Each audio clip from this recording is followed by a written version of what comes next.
मैं यहाँ पर ऐलान करता हूँ बरमिला आपके सामने पूरे मुअज़्ज़ज़ ऐवान को गवाह बनाकर कि हम नहीं चाहते कि इनके साथ किस तरह की ज्यादती हो जो हमारे साथ हुई है। आज फिर कहता हूँ, आए बैठ के बात करें और बैठ के मामलात को तय करें।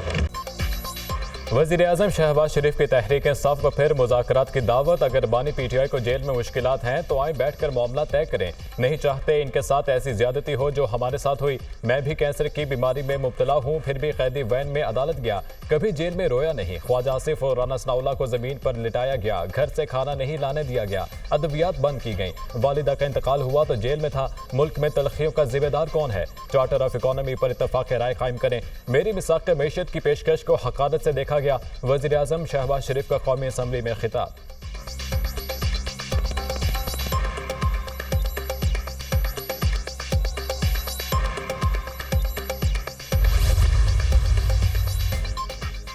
तहरीक इंसाफ ने मुज़ाकरात बानी पीटीआई की रिहाई से मशरूत कर दिए। बात तब होगी जब मेरा वज़ीर-ए-आज़म बाहर आएगा, मेरे कैदी बाहर आएंगे। मुफाहमत तब होगी जब आप यास्मीन राशिद, महमूद रशीद और दीगर के साथ ज्यादती का एहसास करेंगे। ये हाउस उस वक्त चल सकेगा जब हमारा एहतराम होगा। इन्होंने वालिदा मोहतरमा के जनाजे का जिक्र किया। हम कल सुबह नवाज के जनाजे में शरीक हुए, अपने वालिद के जनाजे में शरीक नहीं हो सका। अपोजिशन लीडर उमर अयूब का वज़ीर-ए-आज़म की पेशकश पर रद्द-ए-अमल।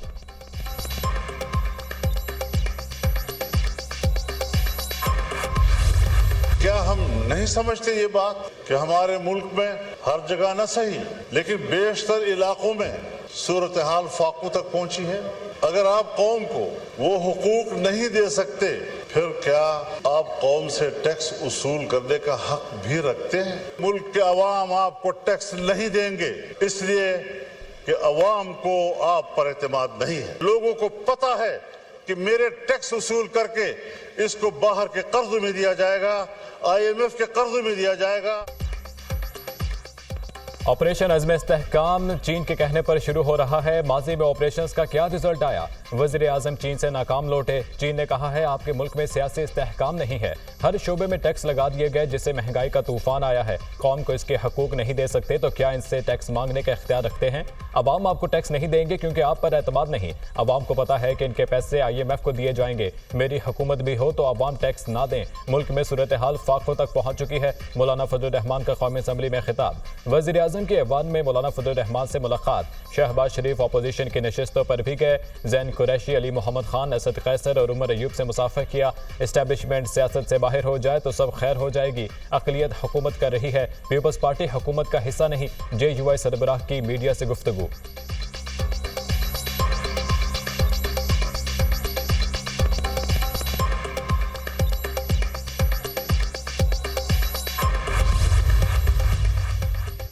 तहरीक इंसाफ के ज़रिए तमाम कबायली अमन जिरगा। ऑपरेशन अज़्म इस्तेहकाम की मुखालिफत का ऐलान। PTI अमन कबायली जिरगे में ऑपरेशन अज़्म इस्तेहकाम से मुतालिक करारदाद मंजूर।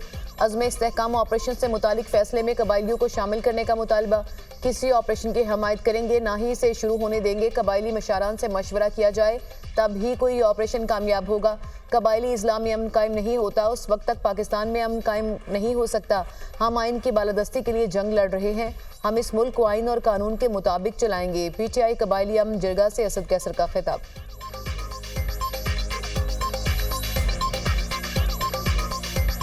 सबसे पहले हमारा मुतालबा ये कि इस ऑपरेशन के बारे में वाज़ेह ऐलान किया जाए, पार्लियामेंट में लेके आए। लेकिन एक बात बिल्कुल तयशुदा है कि किसी फौजी ऑपरेशन की न हिमायत करेंगे, न सपोर्ट करेंगे, न मानेंगे। जब तक फाटा में अमन कायम नहीं होता तो पाकिस्तान में अमन कायम नहीं हो सकता। खैबर पख्तनख्वा में ऐसा कोई ऑपरेशन नहीं होने देंगे जिसे अवामी सपोर्ट हासिल नहीं। अगर ये इंटेलिजेंस बेस्ड ऑपरेशन है तो पार्लियामेंट को एतमाद में लिया जाए। हम इस मामले को सूबाई असम्बली में लेकर जाएंगे। हमें खदशा है ऑपरेशन के अहदाफ सियासी हैं। ऑपरेशन के बारे में हुकूमत रोजाना पैंतरे बदल रही है। दहशतगर्दी का खात्मा खैबर पख्तनख्वा के अवाम के मफाद में है। तर्जुमान तहरीक इंसाफ रऊफ हसन की न्यूज़ कॉन्फ्रेंस।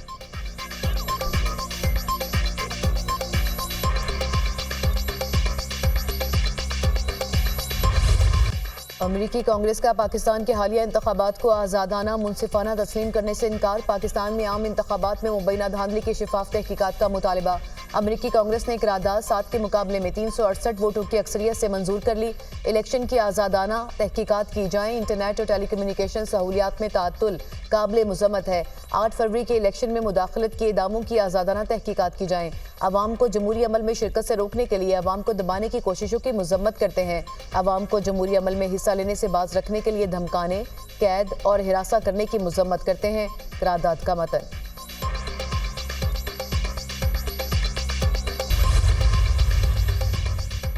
पाकिस्तान का अमरीकी ऐवान नुमाइंदगान की तरफ से करारदाद की मंजूरी पर सख्त रद्द-ए-अमल। ऐसी करारदादें ना बामकसद और ना तामीरी हैं। करारदाद का वक्त और साक़ सबाक हमारे दो तरफा ताल्लुकात से मुवाफिक नहीं। करारदाद में पाकिस्तान में सियासी सूरत हाल और इंतखाबी अमल की नामुकम्मल तफहीम है। पाकिस्तान आइन परस्ती, इंसानी हकूक और कानून की हुक्मरानी के अख्तियार का पाबंद है। उम्मीद है कि अमरीकी कांग्रेस पाकिस्तान और अमरीका के ताल्लुकात को मजबूत बनाने में मुआवन किरदार अदा करेगी। तर्जुमान दफ्तर खारजा। आज अमेरिका में आप लॉबिंग करके एक रेजोल्यूशन पास करवा रहे हैं। आपको किसके कहने के ऊपर पेट में दर्द उठ रहा है? सेहूनी जो साजिश है, ये किसी सूरत जो है हम इसको पाया तकमील तक नहीं पहुंचने देंगे। नून लीग ने अमेरिकी कांग्रेस के करारदाद को प्रोपोगेंडा और सेहूनी साजिश करार दे दिया। करारदाद पर कांग्रेस में लॉबिंग करने के लिए लाखों डॉलर खर्च हुए। जो लोग इस करारदाद के पीछे हैं वही अमेरिका में क्रिकेट मैच के दौरान जहाज उड़ाने के पीछे थे। जब भी पाकिस्तान तरक्की करने लगता है, सेहूनी ताकतें अमन खराब कर देती हैं। आप अमेरिका में लॉबिंग करके करारदादें पास करा रहे हैं। आपके पेट में किसके कहने पर मरोड़ उठता है? हम कोई साजिश कामयाब नहीं होने देंगे। लीगी रहनुमा हनीफ अब्बासी की मीडिया टॉक।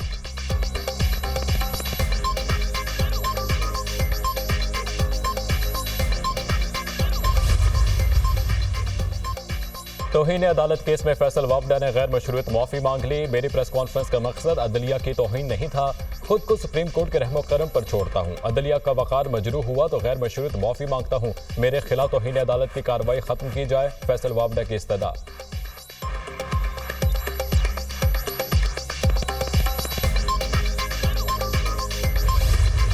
हीट वेव की शदीद लहर अहले कराची पर भारी। गुज़िश्ता 5 रोज में सर्द खानों में 568 लाशें लाए जाने का इंकशाफ। 21 से 25 जून के दौरान 568 अफराद की लाशें ईंधी सर्द खाने में लाई गई हैं। आम दिनों में 30 से 40 लाशें सर्द खानों में लाई जाती हैं। ज्यादातर अमवात गर्मी और लोड शेडिंग के बायस हुई है। फैसल ईधी का दावा, हीट स्ट्रोक से इतनी हलाकतें नहीं हुई जितनी बताई जा रही हैं। कराची डिवीजन में हीट स्ट्रोक से 10 हलाकतें हुई।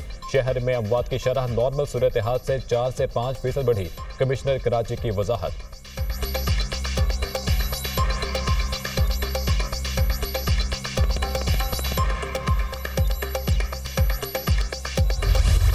कराची में शदीद गर्मी के बाद मौसम की अंगड़ाई। मुख्तलिफ इलाकों में तेज हवाएं और बारिश। गर्मी की छुट्टी हो गई। गड्डाब और इतराफ के इलाकों में बादल बरस पड़े। Gulshan Iqbal, Bahria town, federal B area, Ayesha Manzil, water pump में गर्द आलूद हवाएं। हब शहर और गिरदोनवाह में भी बारिश से मौसम खुशगवार हो गया। सुई में तेज हवाओं के साथ तूफानी बारिश। दरख्त और मुतादिद मकानात की दीवारें छतें गिर गई। 2 अफराद जाम बहक और 20 से जायद जख्मी। अंदरूनी सिंध में गर्मी की शदीद लहर बरकरार। जैकबाबाद में दर्जा हरारत 48 डिग्री सेंटीग्रेड रिकॉर्ड। दादू में 46, खैरपुर में पारा 45.4 डिग्री तक पहुंचा। बहरा अरब और खलीज बंगाल से मानसून हवाएं पाकिस्तान में दाखिल होने का इम्कान। आज से